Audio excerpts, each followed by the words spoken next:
नमस्कार दोस्तों, कथा वाचन में आप सभी का स्वागत है। इस वीडियो में हम आपको सावन के महीने में सोमवार की जो कथा की जाती है या पढ़ी जाती है वह बताएंगे।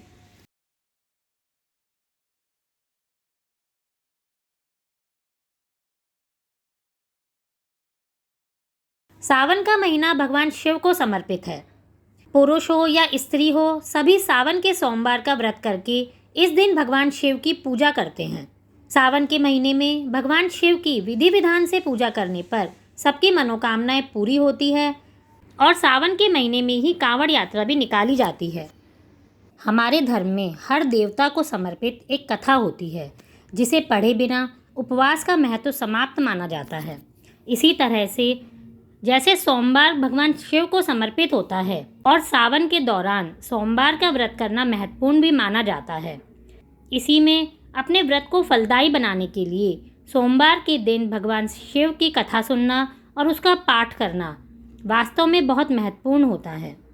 इसलिए अगर आप सावन के सोमवार का व्रत कर रहे हैं तो इस कथा को ज़रूर सुनें, तभी आपका व्रत और पूजा फलदायी मानी जाएगी। एक समय की बात है, किसी नगर में एक साहूकार रहता था। उसके घर में धन की कोई कमी नहीं थी, लेकिन उसके कोई संतान नहीं थी। इस कारण वह बहुत दुखी था। पुत्र प्राप्ति के लिए वह प्रत्येक सोमवार व्रत करता और पूरी श्रद्धा के साथ शिव मंदिर में जाके भगवान शिव और पार्वती जी की पूजा करता था।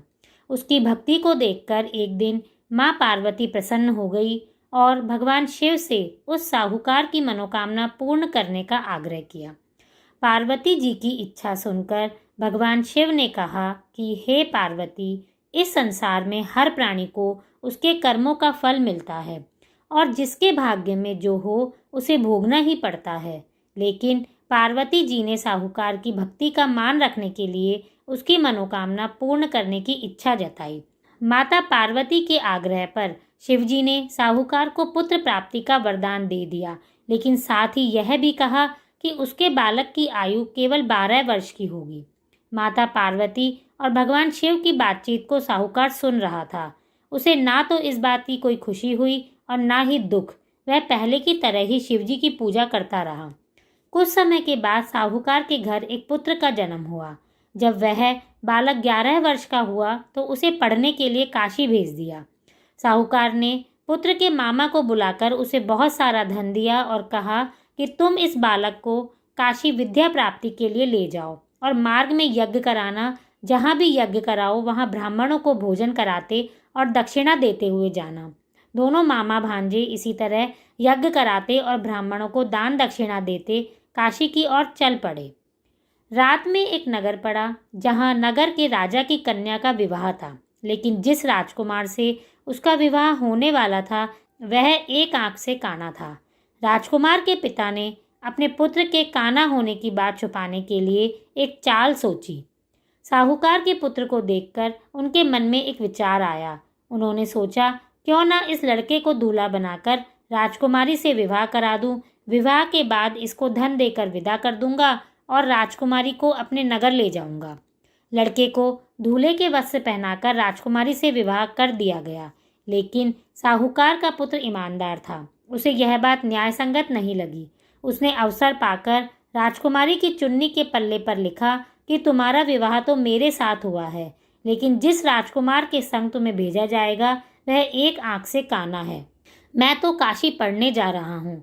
जब राजकुमारी ने चुन्नी पर लिखी बात पढ़ी तो उसने अपने माता पिता को यह बात बताई। राजा ने अपनी पुत्री को विदा नहीं किया, जिससे बारात वापस चली गई।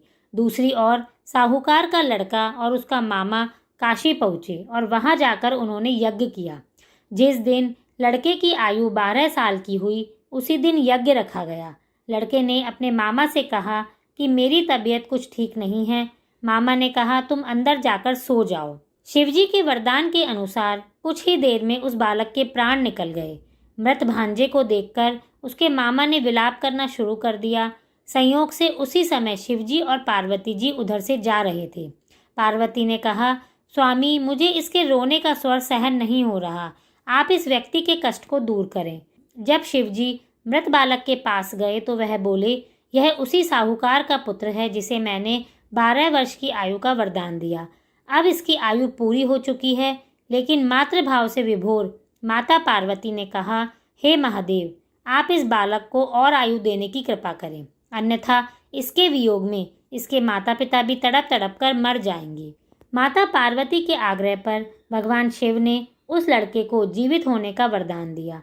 शिव जी की कृपा से वह लड़का जीवित हो गया।